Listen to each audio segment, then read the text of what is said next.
No, Bob, there isn't. Can you hear me? Just to check. Having had a loud scream from downstairs, welcome to the first Brian's Hobby Hangouts. I can see we've got Bob here. Let me have a quick look.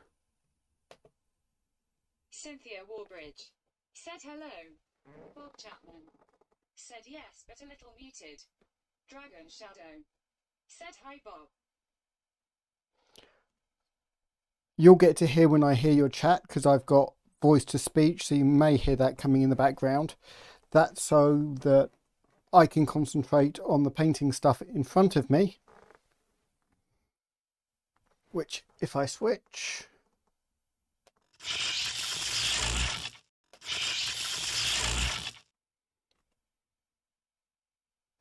oh, is not playing nice.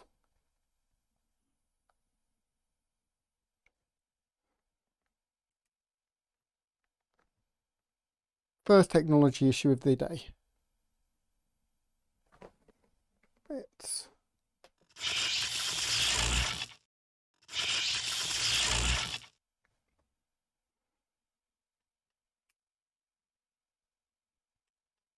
try and re-wake up the camera.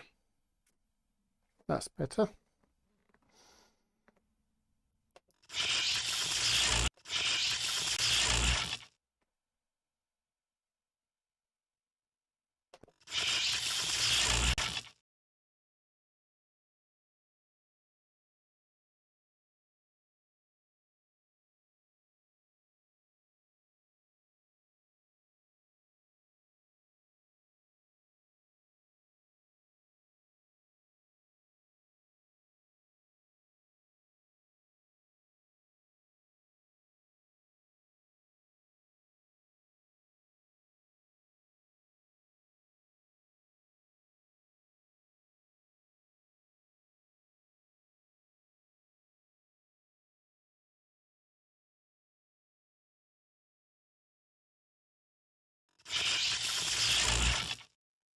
I will be back in a moment. I've just got to work out quite what's going wrong with this camera.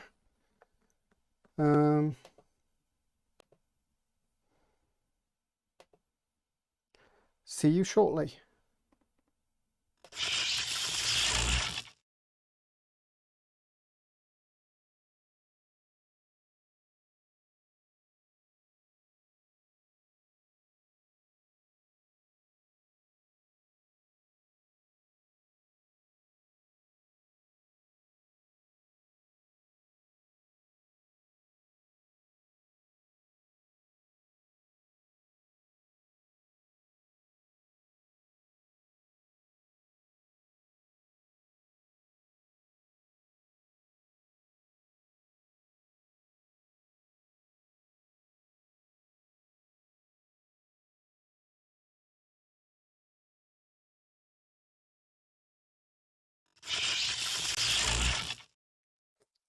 Better. Simple loose connection. But for this particular section, it's the most important camera. So feel free to type away in chat. I don't need to pay much attention to it. It's going to tell me when you say something. Here we have my basic airbrushing setup. So any questions, Dragon? I know you've just got an airbrushing setup. Feel free to ask. The idea is to give you any information that you need. We have my compressor with tank. Both my said you're also getting about a 1 second delay between sound and visuals.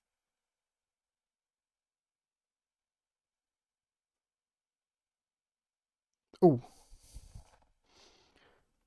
that's interesting. That could be because I'm using a separate camera to where the audio is coming from. Is that lip sync or you guys coming through when you type a question?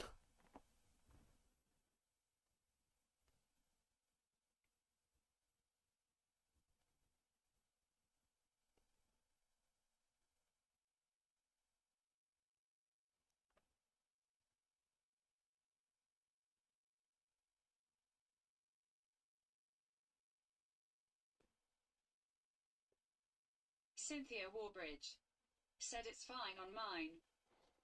Bob Chapman. Said in about a 2 to 3 seconds delay between main and pin P. Oh, just Dragon Shadow. Said thank you. I have everything connected. Sync of video and audio looks good here. it must be a Scottish thing.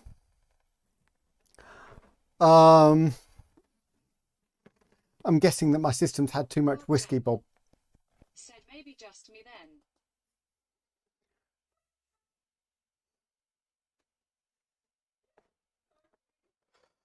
You can't hear the cackling I've got coming from downstairs where Cynthia is actually watching this.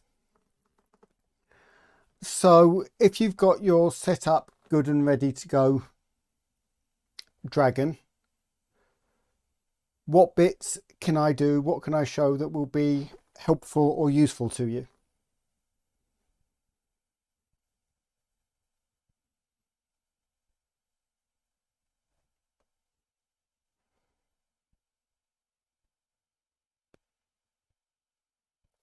Bob Chapman. Said that's a hate crime, Brian. Dragon Shadow. Said pressure gauge is where I am now. Right. If I adjust and see if the other camera will show the pressure gauge.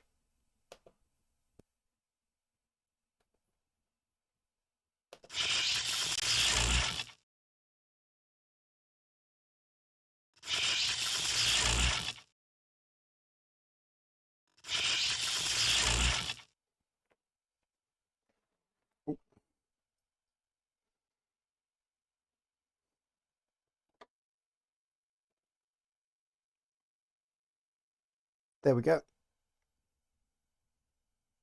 Dragon Shadow. Said am I looking at the red or black numbers? Depends on whether you're working in bar or PSI.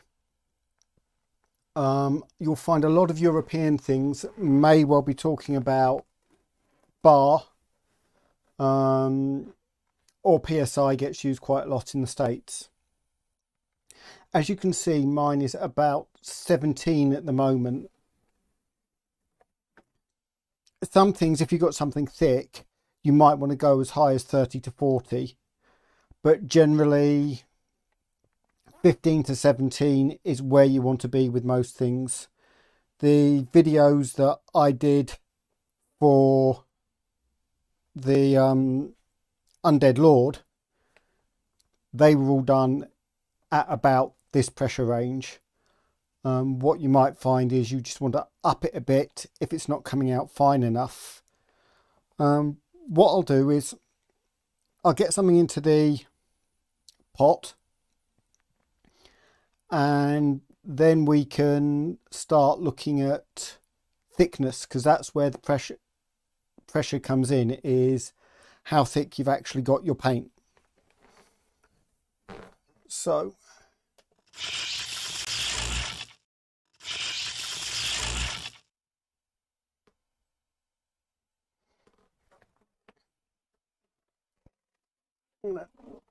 come over, grab some Vallejo Mecha Black Primer, give it a good shake.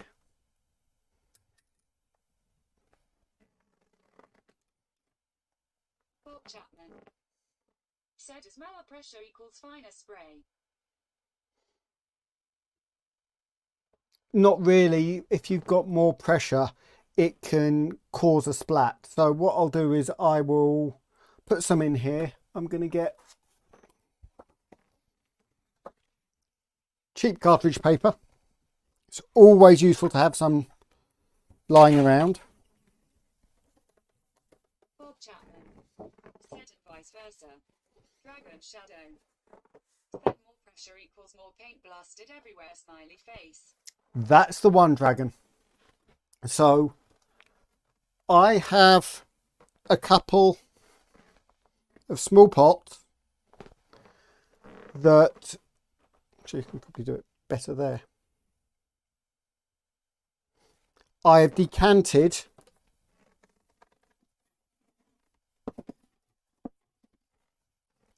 airbrush thinner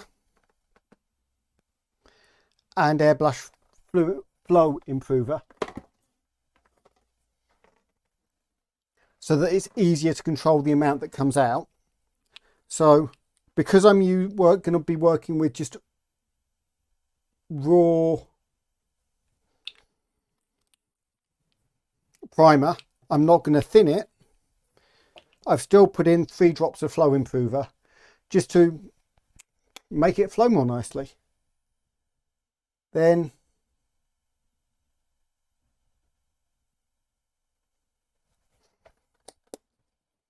ten bits of black.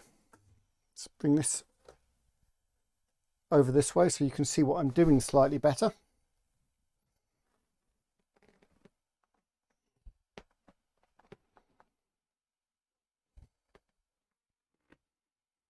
I have a old knackered brush that I'm just going to stick in and just push everything around a little.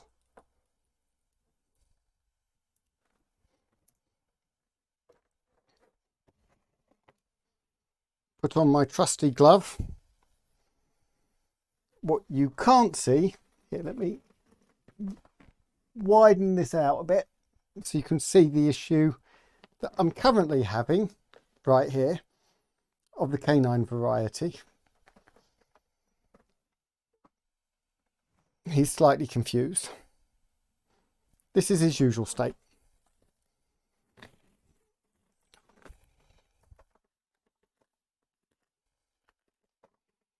The glove just means that I don't get paint all over my hand.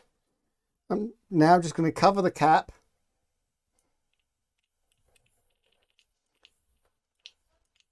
and let some air go through, bubble the paint up a bit and make sure everything mixes. And of course, I want to make sure my mask is on.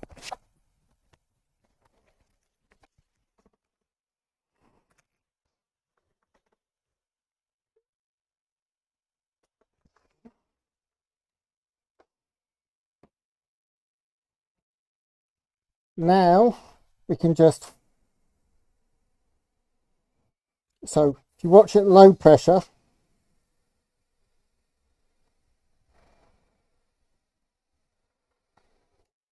that's not too bad. If I now boost the pressure up a bit,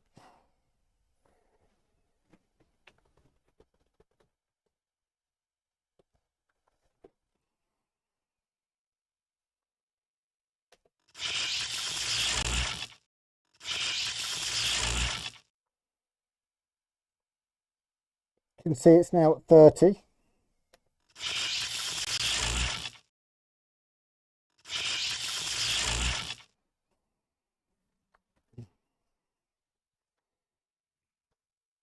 Let's bring this one over here. Go back to it and you can see what I'm doing.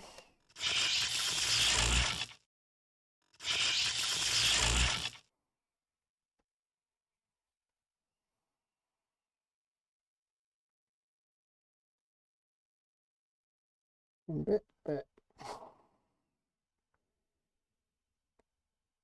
bit clumsy, but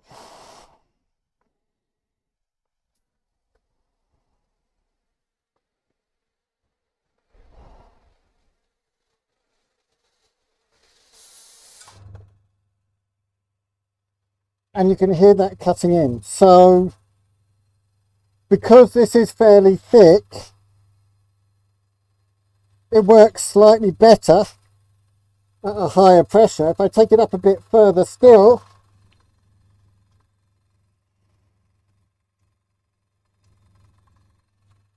you don't really want to go above about 40.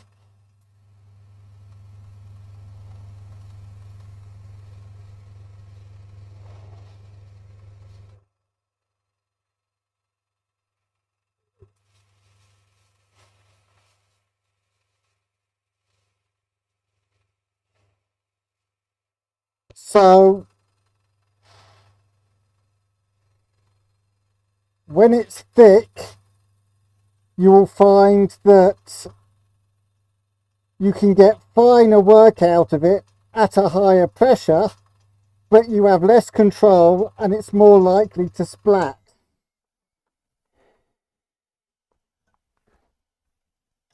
Now if I grab some thinner in,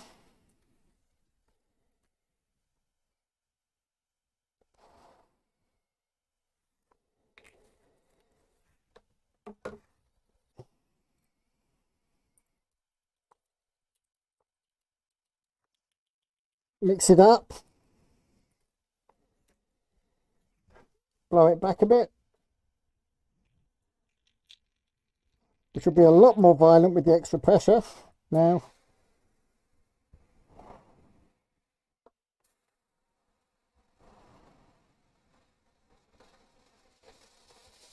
see how much more it...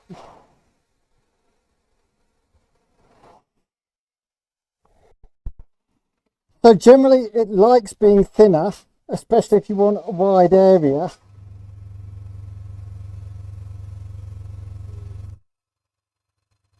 But there's more liquid showing through. So really, that is too much pressure for the thickness, and it's a case of getting used to it. You can see there's just a little bit of a splat.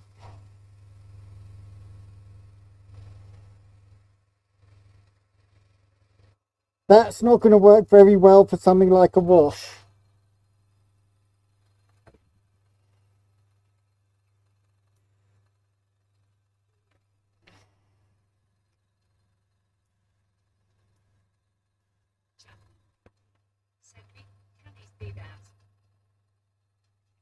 I think the contrast is too high. You can, if I angle it, there's just little bits of areas along there where it's blasting through. Now I've turned it down. If you look at the width,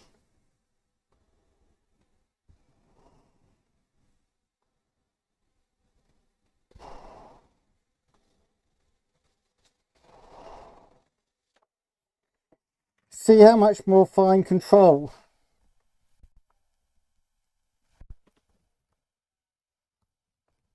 Oh. Brian Van Beek.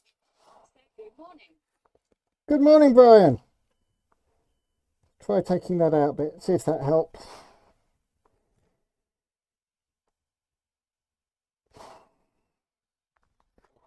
The camera's not really designed to look at that, it's more designed to look at things like that. So it's struggling with the whites on darks. If I come back over here,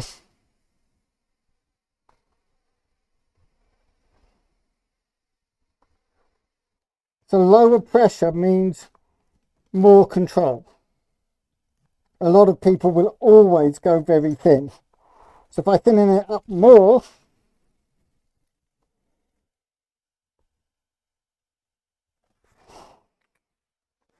Bob Chapman. Said who impressed text to speech to Scottish smiley smiling face. Cynthia Warbridge. Said I thin.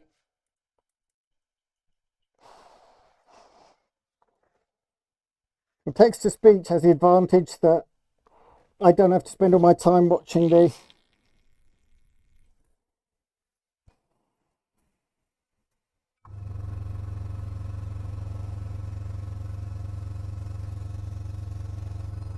so you see again thinner,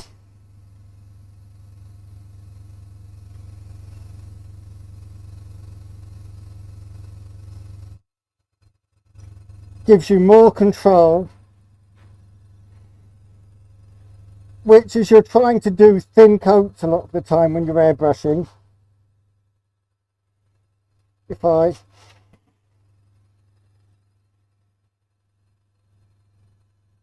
right.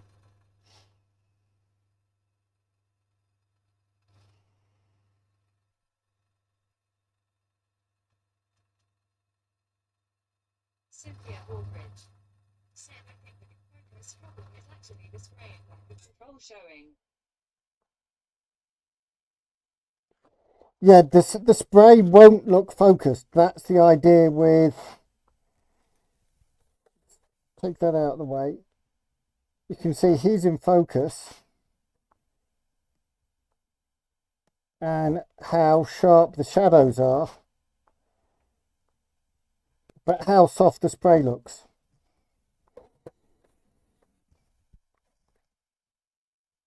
But you want something to create, if you're creating a blend, the way we've got there, you want something nice and delicate.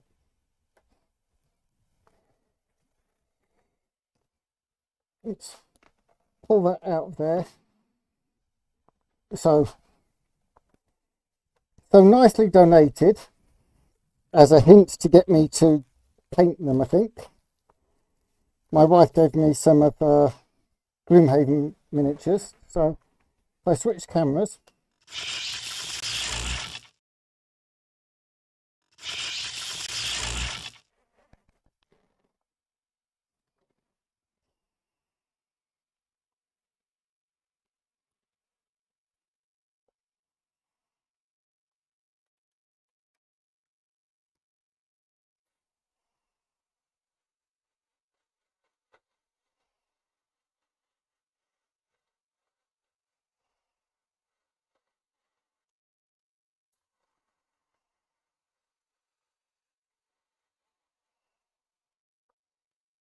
so that's a nice, light, delicate layer. Just going on nice and controlled.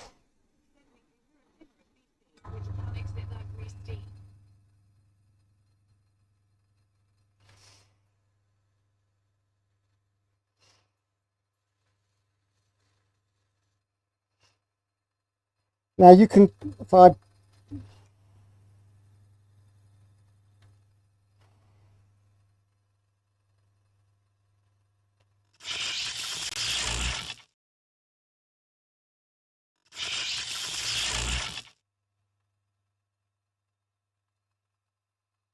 you can see that's actually a lot wetter. You can see the gleam on it. That's because it's a lot thinner, so I've got a lot lower pressure.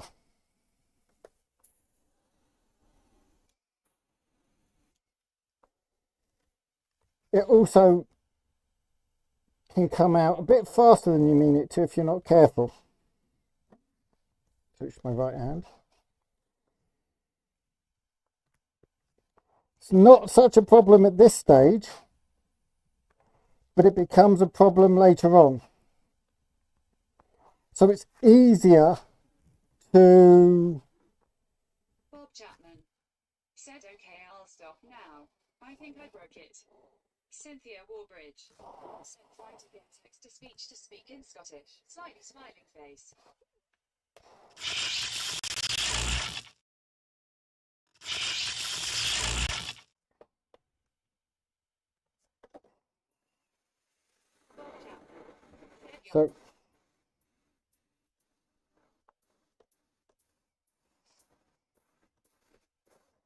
So if you see, I'm just doing short, sharp bursts. I'm not going mad so that I can stay in control. Coming from lots of angles, airbrushes are very, very directional. So if you don't come from the right angle, it won't put paint there. It's great for detail work.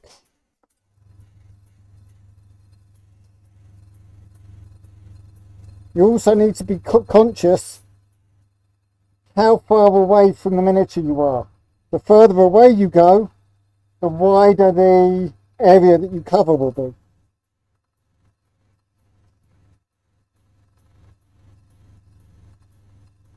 But needless to say, it will be thinner. How badly is the sound of the compressor in the background affecting this?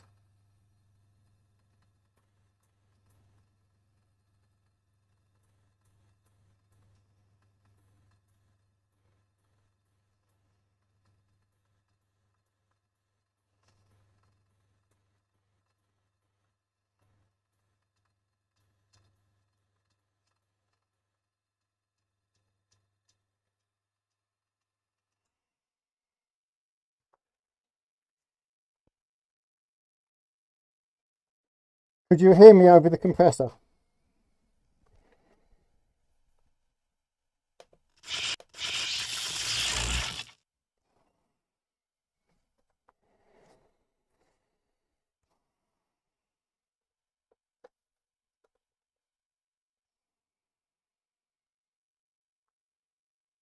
Bob Chapman said not too bad. You see, Cynthia Warbridge said I don't hear the compressor on stream. oh, that's good. If you can see how smooth that the Shadow said didn't hear compressor.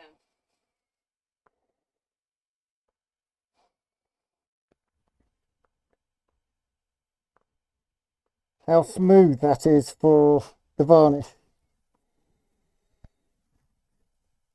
You know, if I get my little clean out pot, and then I'm going to do another miniature, but I'm going to do it with the usual unthinned.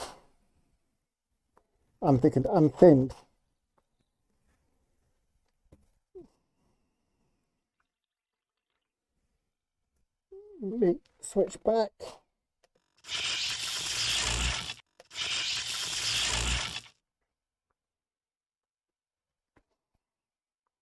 So I'm just plain water in, dumping it out. Bit more plain water, hold, backfill. And what you're doing is you're just aiming till it's fairly clear. It was still a bit dirty.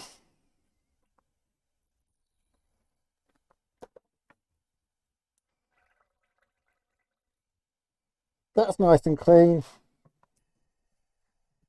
I'm just blasting some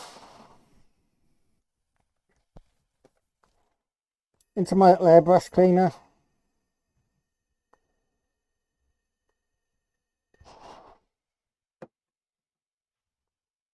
Emptying the rest of the plain water out. Back in until any liquid has gone through.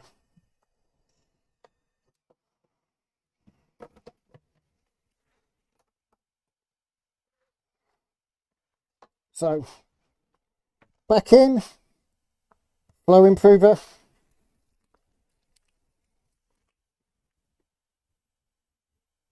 Three bits of flow improver.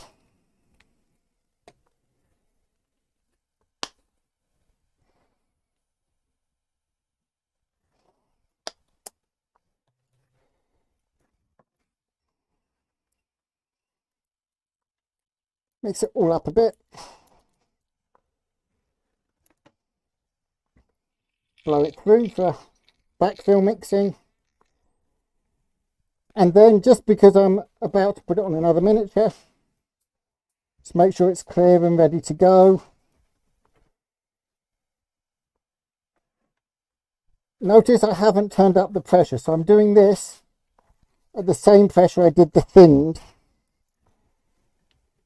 which is about 21 psi.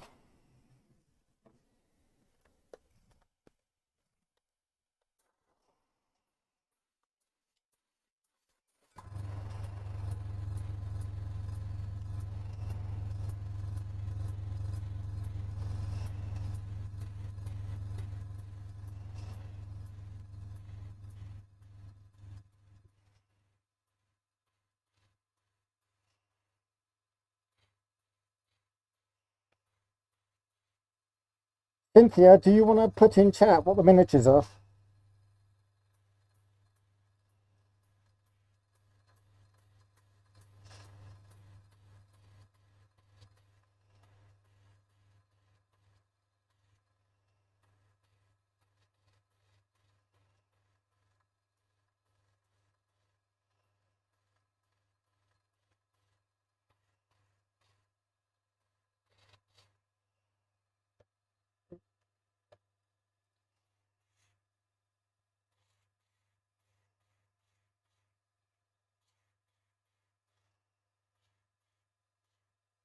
I think next time I need to move that camera around a bit.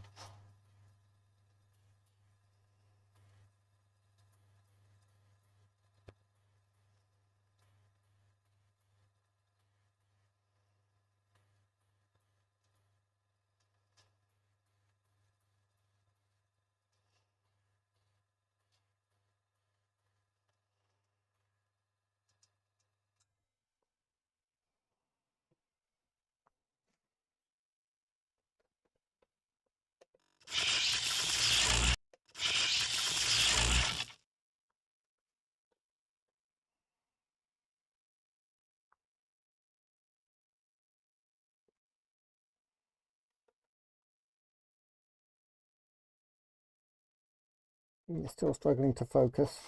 There we go.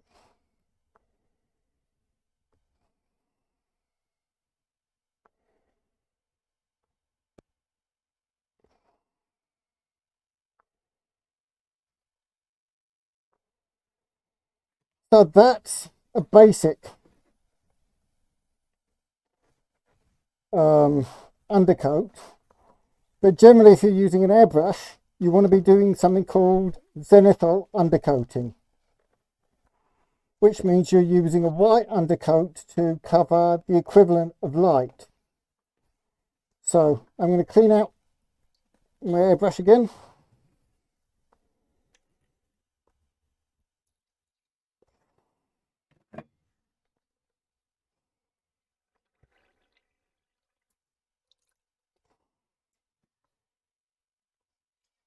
Cynthia Warbridge. Said hatchet and demolitionist from Jotell.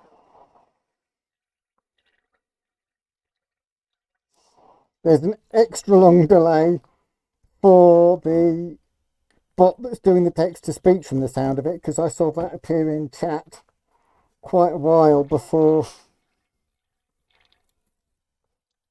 I heard what Cynthia had to say.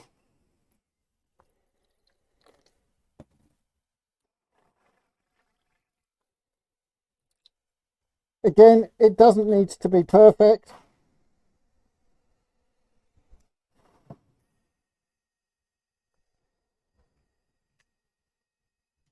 Because you're going to be going over the black anyway. Same logic as before. We're going to put in some flow improver.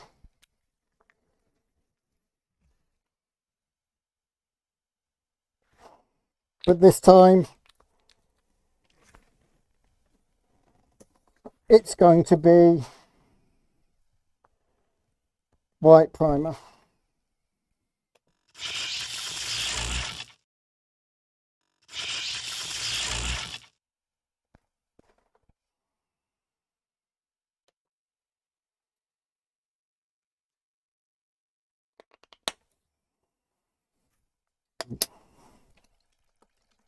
Make sure that's well shaken. And I'm going to clean off my mixing brush, because I don't want to be mixing the nice white primer with the dirty black brush.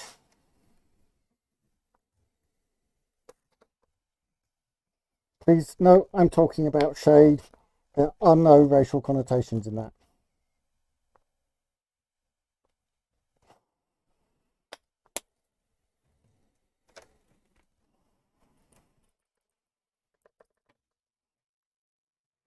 Mix it up.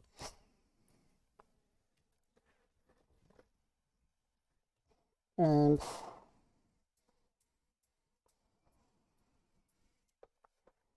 make sure I've got... You've always got to be careful with whites. They dry on the tip of your airbrush far faster than dark colours do. So, we go back. I like a down and at a slight angle for my zenithal highlighting.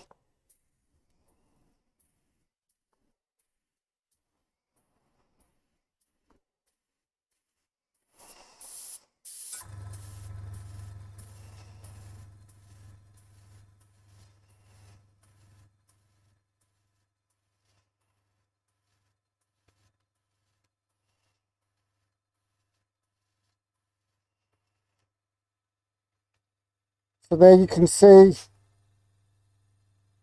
I'm already starting to get texture.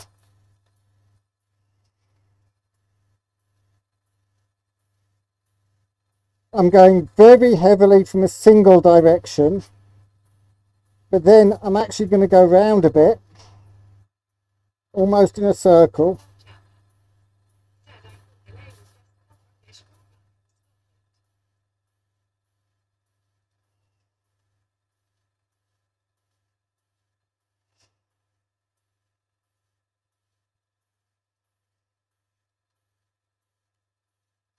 So this is giving me some subtones as well as the really bright highlight there. It gives me some midtones coming in as well.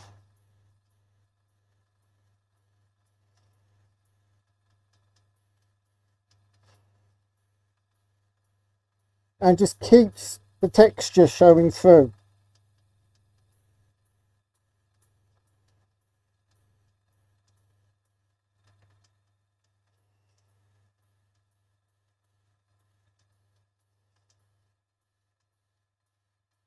So from where the sun's coming from, you want really good, bright, but you're still going to have a shade of grey going around the other sides.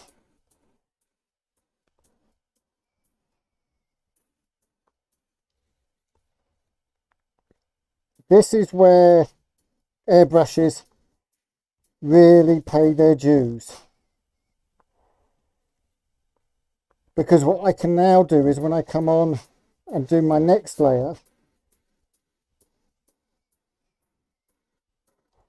I can do it slightly more thinly and it will pick up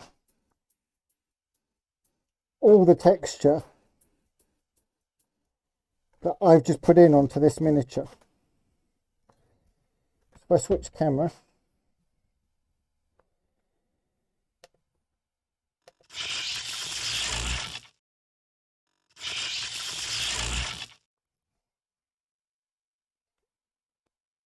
that didn't work.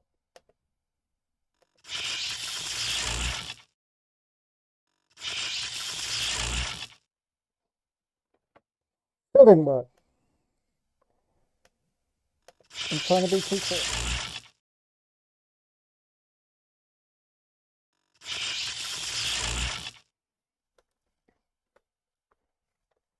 So if I put my little bit of black under here, bring the colour down.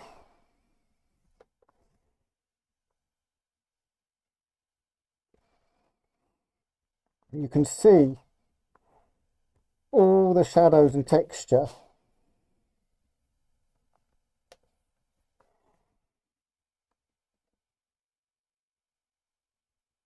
that we've put in.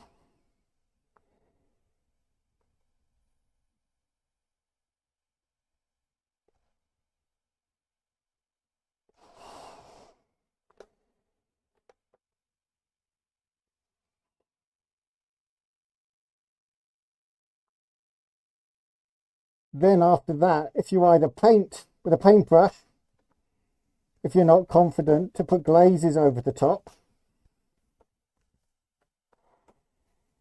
or the way I did this one was just with additional levels of airbrushing so I could create that blend.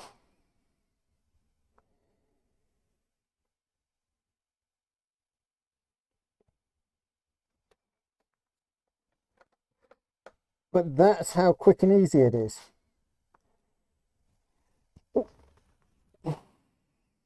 Any questions? Take the mask off for now.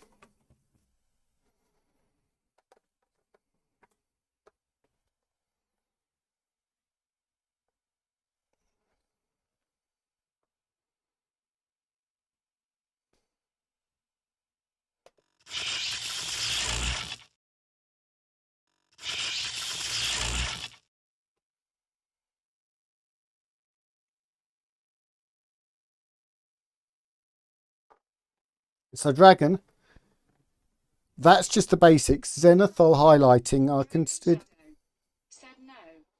hang of it. Is a fundamental technique for using an airbrush, but after that you're still doing the other stages, so you're still going to be adapting it, painting the different layers, which you may do with an airbrush, or using masking you may do with a brush. Shadow. Said like anything, just need to practice to get used to paint thickness compared to pressure. Yes, very, very much so. Practice. You can afford to have a higher pressure if you've got thicker paint, and your paint will go on more heavily, more quickly. But your paint will go on more heavily and more quickly. If you're trying to do things with finesse, you're trying to do things in detail, you want a thinner paint, but you've got to get used to controlling the trigger on the airbrush so that you've got very small amounts of paint coming out. You've got to get used to the patience that you're going to be doing lots of layers. You can help speed up drying just by putting air through without any paint. It's always a good idea to start off just putting air through, then pull back just a little to get the level of paint you want, ease up, let some air come back through at the end to clear any excess off your tip, and let go. Otherwise you'll find the tip inside your airbrush can dry very, very quickly.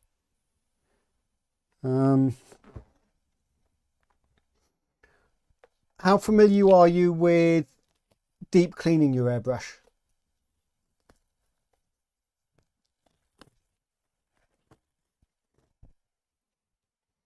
I'm going to have to move where my chat is if I'm watching it, because looking at just this when I've got a big screen over there isn't working so well.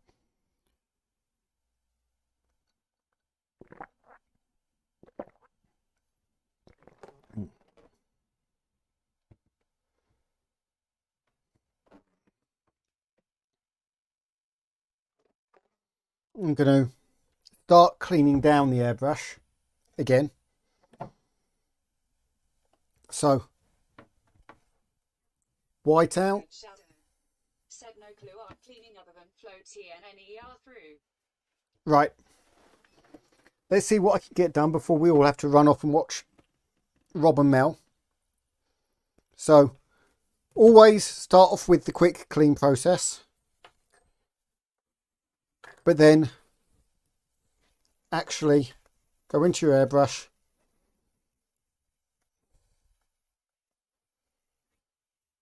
just so you're getting as much of that white out as you can. I'm going to switch to the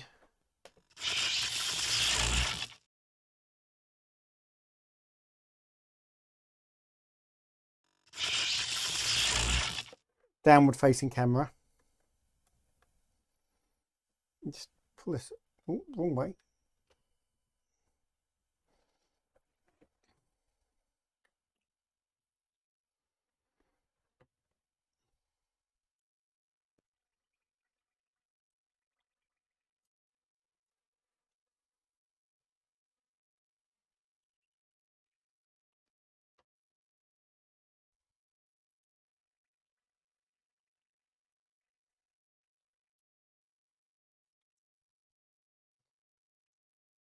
So big things are making sure it's clean all the way through. So this is just putting the water straight through your airbrush.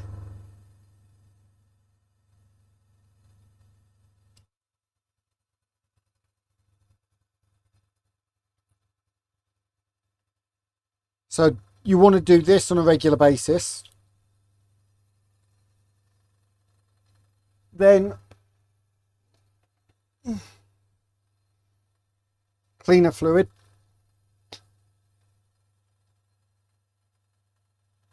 Not a lot. Blow back.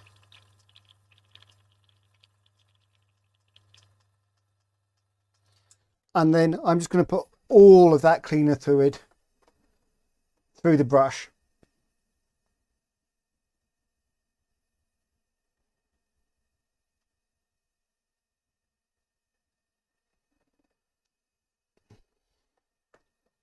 This is what I will do when I finish painting. So I'll just use water when I'm changing colours, and then I'll use this to clean off at the end of the day. A bit more in there than I thought. And blast it through to clean off the brush.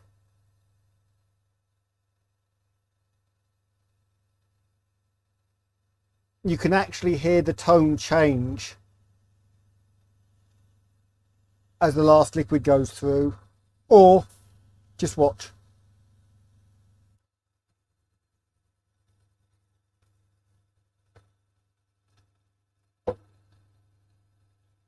Now I'm going to move this out the way so you've got a better chance of seeing.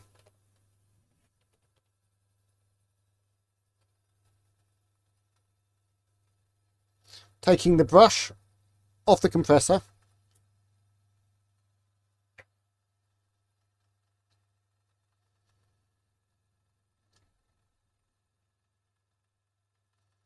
Unscrewing the nib.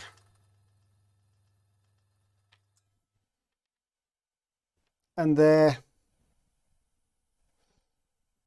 there's actually black paint on the end of the tip. So I'm just going to clean that off. Brushing the direction of the tip.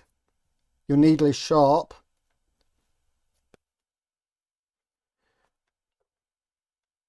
Because the tip is what controls your airbrush. To get inside, I'm unscrewing the back. How you do this varies, but you'll still always have to unscrew the back. But you then may have other parts you need to do depending on the airbrush. This one, release the needle and generally pull back. Because I can't get in to disconnect the actual nib on this one. If you can, you always want to take the needle forward. So the entire needle comes out. Needle's out, you can lift out the trigger. Then on the inner part to, I don't want this one, thinking the wrong machine. No, I'm not. It's the trouble with having two airbrushes. They actually come apart slightly differently. Release this. There's a spring behind this one that keeps everything tensioned.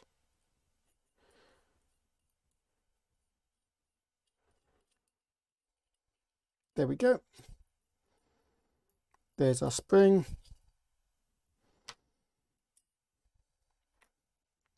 So everything's apart. I can get a Q-tip. Don't want to use primer to clean, that would be bad. I'm just going to put a small amount of airbrush cleaner on the Q-tip and just lightly go round, clean up the inside.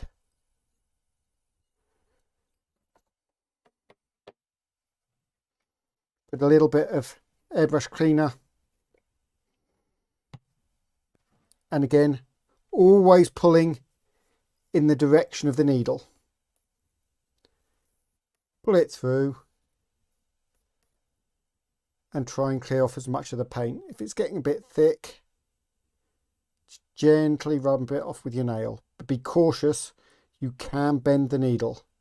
So you need to be very gentle and make sure you're supporting the other side as you do it. Don't go right to the tip of the needle, because if you go right to the tip of the needle, you can stab yourself in the nail bed.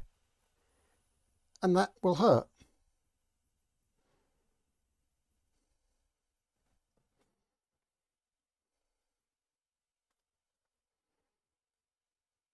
As you can see, we're just Remember what I just said about it hurting?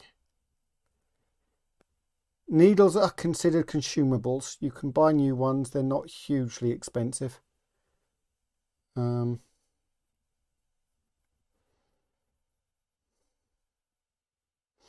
you can get them at different sizes. So that's now cleared. Just using my nail all the way along to make sure I get the tip. Then needle juice or some kind of airbrush designed lubricant. You need to make sure it's airbrush designed because you don't want something that's going to interfere with your paints. Silicone based, I think, but don't quote me on that, I could be wrong. And then I'm just going to put a small drop on there, and again in the direction of the needle, pull my needle through, and I'm actually going to rotate as I pull through to make sure that I'm covering the entire needle. Small amount on the bottom of the trigger, just to keep it running smoothly and to make sure it seals properly. Then we can start putting it all back together. So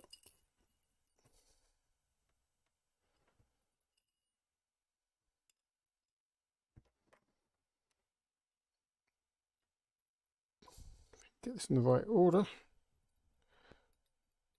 This is the tricky part. Bob Chapman said, having fingers like thumbs, this will be an issue for me. It's an issue for everyone, Bob.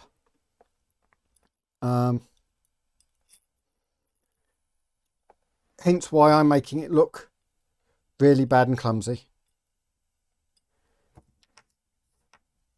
Spring goes on.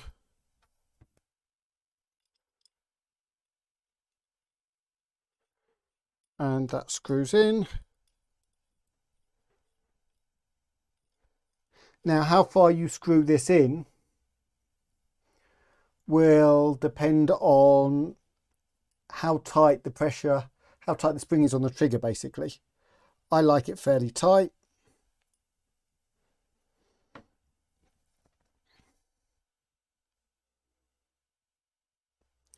Needle in gently, push it all the way in till it won't go any further. You can see the tip come out the far side. And then screw the back on nice and tight. Sure, there was a little bit of probably dog related fluff there. Then screw your back on. And that's nice, fully stripped and cleaned, ready to go, ready for next time. And now it's time for me to run and join you guys, hopefully on chatting to Rob and Mel in about 5 minutes. I hope anyone else that sees this enjoyed the first Brian's Hobby Hangout. If you did, click a like. If you really liked it, click a subscribe and you'll get to know next time I'm going to do something. We have a Facebook page, we have a Discord server. If you click on the icons on the YouTube banner, those will link you through to those. And I'll see you all next time. Bye.